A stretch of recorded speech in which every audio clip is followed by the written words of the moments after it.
Hello everybody, welcome to Nerf News. I'm the Nerf modding nerd, and today we're going to be starting off with a Battle Camo Cyclone Shock, which was posted by Facebook user Alpaca XE.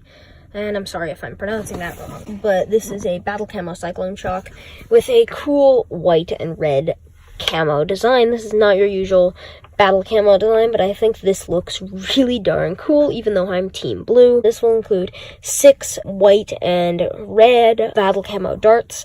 We don't have a retail price for this or when it will be released, but I think we can safely assume that it will be released this fall, and this is just pure speculation, but I'm guessing this is probably going to retail for about 30 or 25 United States dollars. I believe the original one retailed for 15, and Nerf certainly does like marking up all of the battle camo product. Next up, we have the Ion or Bravo Fire in the new Laser Ops Pro line, and by new I mean last fall. So the Ion seems to be in Laser Ops Pro, and there's also now a Laser Ops Normal, which is kind of weird, but anyways, Ion and Bravo Fire, they're the exact same thing. They're basically minimized alpha points in a cheap version, and this is going to have the reload button, it's going to have a power on button, it's going to have a receiver and an emitter, and that's about it. So as small as Hasbro is going to make it, probably, and the yellow theme kind of suggests that it's in the same type of theme as the new budget line they've released, that I don't remember the name of at the moment, with all of the kind of skeletal blasters, and I believe the 2-pack of these will be retailing for 25 United States dollars, and I'm actually fairly excited for this. I don't own any Laser Ops Pro blasters, and I am excited to see if I can get some of these and try them out. I think we can assume these will be released in fall of 2019. Next up, we have a 3D printed version of the Stockade stock. This is going to have a Picatinny rail on the bottom and a locking mechanism, kind of like the Raider stock.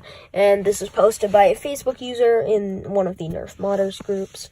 And they say they are going to be retailing on their Etsy store sometime later this spring, though they don't specify a price yet. Next up, we have a NF Strike Chrono Mag kit. Some of you guys might actually be aware of this, but I was not until a couple weeks ago when this was posted, so I am talking about it now. But anyways, this was posted by a Facebook user that he was test fitting it, so I decided to talk about it. But anyways, this is a Chrono Mag, which, if you're not aware, is where you modify the Chronos to take a half-dart magazine and brass it, but this is basically just a pre-made kit from NF Strike, so you don't have to do all of the guesswork of doing it yourself without the kit. So this seems to have a barrel and a magazine adapter and change part of the front end and just put some brass in it, and that's about it. Next up, we have something possibly leaked by Nerf Turkey. This kind of looks like a mix between a command fire from Dart Zone and a magazine-fed blaster, in my opinion, like a Strife or something. Maybe I would say actually maybe a Raven, Desolator, and Command Fire combined. I think we can probably assume with how big it is, it's probably going to be a full auto or at least a flywheel blaster, which the Zombie Strike desperately needs. Something more than the Rev Reaper. But anyways, they definitely need a decent flywheel blaster. And I'm not saying the Rev Reaper is bad, I'm just saying it's not for everyone. The Zombie Strike line is kind of a quirky line, and they don't have much in the way of practical blasters besides the Hammer Shot. So I'm quite excited to see how this turns out, and to see if it's another practical option for the Zombie Strike line. One thing I will mention about this is it looks to have the exact same crappy jam door design as the Rev Reaper, and the grip looks insanely small. The model can't even fit his hands on it, and if that's the case, why are you making this that small, Hasbro? I mean, like, if this is a flywheel blaster, this could actually be nice, but for all the modders out there who actually want to use this, they're going to have to extend the grip, because that thing's just itty-bitty. Next up, we have the Kitty Hawk, which is basically a reshell of the Falcon, apparently, but it kind of looks like a dessert pigeon, and it looks to be a half-point dart feeding pistol type thing, probably flywheel.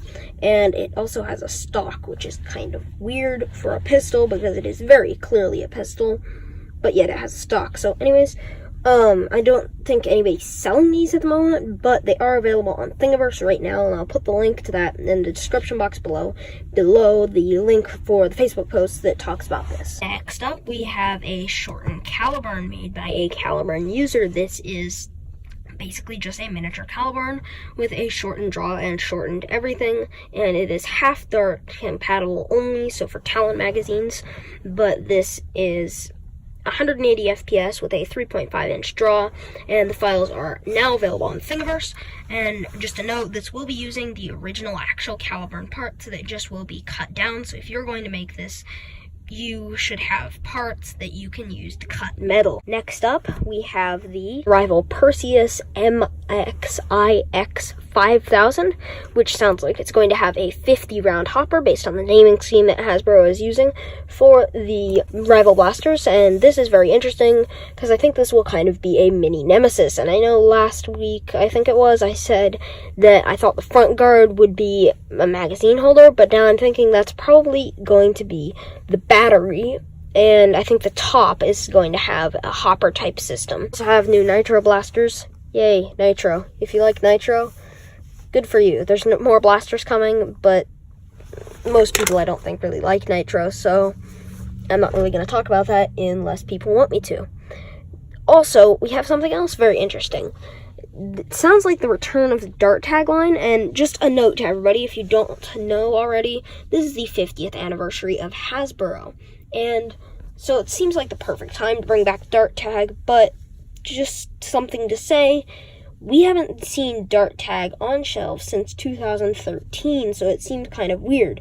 They're very outdated in performance, but I'm sure that could be changed if Hasbro is actually releasing new ones, and the darts also suck, and they're not compatible with most things, and Hasbro seems to like compatibility with other versions of their own blasters, so I don't think it really makes sense to bring it back, but if they're bringing it back, great. Another reason they may want to bring it back is because they want to bring back the Dart tag tournaments, because they may have seen something like the Atomic Dart League and the National Blaster League and stuff like that, and so they may want to make their own official Hasbro version of that. I also have the new rival Deadpool Chimi Blaster, which I think is probably just a code name. I'm going to assume that Deadpool is actually going to be something in the blaster, like it's going to be another Deadpool blaster like the Kronos and the Apollo. I just think Chimi is probably just a code name for it. We also have something else interesting, and that is the Elite Titan. The Titan was released under the N-Strike line back about a decade ago, a little more than a decade ago, and it was pretty cool. It shot missiles, and it came with some other cool attachments, but I don't really think this is elite level of performance the way it is, but that could be changed to make it shoot further or shoot better. And on this, it says Elite Titan. Now, this could just be another code name, but I actually find it reasonable that Hasbro would revamp the Titan, make it better, make it elite performance, and re-release it, because Titan ammo is also getting pretty scarce. So I think it would make for them a lot of sense, because the Titan was a very popular blaster, to bring it back and bring back the ammo on shelves so people can use it and people can keep buying the ammo, because I'm sure that people will buy the ammo if they bring it back. There's been a lot of stuff recently, and I'm very excited for all of this coming in the next year. And remember, all of the stuff in the last photo that I've talked about is all 2019 releases upcoming. So with that, thank you guys for watching. I'm the Nerf Modding Nerd. I hope you enjoyed this episode of Nerf News. If you did, please like this video and subscribe to my channel for weekly Nerf news, mods, reviews, and more. Thank you guys for watching. I'm the Nerf Modding Nerd, and I will see you next time.